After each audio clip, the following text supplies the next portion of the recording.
college football, Armen, have a personal conduct policy like the one we've seen now instituted in the NFL?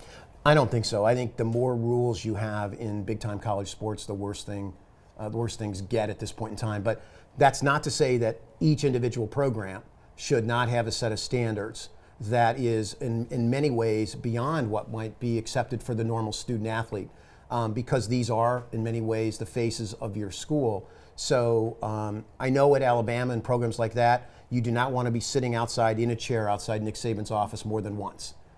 If you get to that second or third time, you're not a part of the program anymore.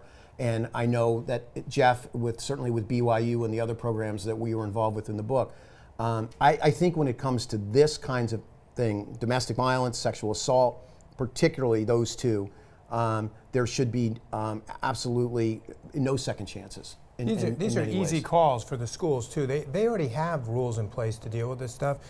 The problem is that the honor code that applies to all the other students often doesn't apply to these athletes.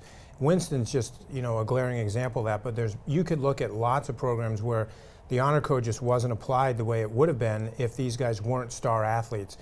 These should be easy calls. There's already an apparatus there. They don't need more layers of that to deal with this.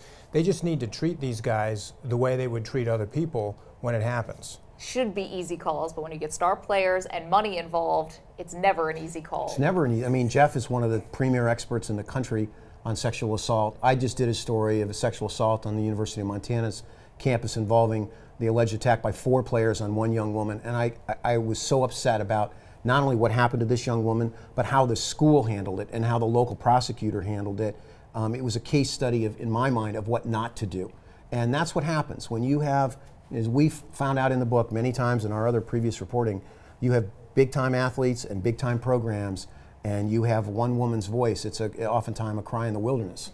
The reason I said easy call is just because I know it's not always easy to do this when it's a star, but the reason it should be easy is because these universities can take a beating public relations wise when they don't. I mean, FSU has been in the front of the New York Times for a year now because of the way they dealt with this case.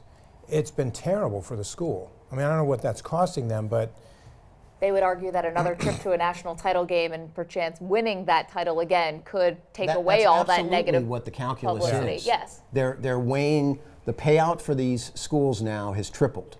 ESPN is paying $6 billion to televise 3 games coming up in the next month or so. The payouts to the conferences has tripled from $25 million to $75 million for the conference payout. So if you think this isn't about money, you should think again.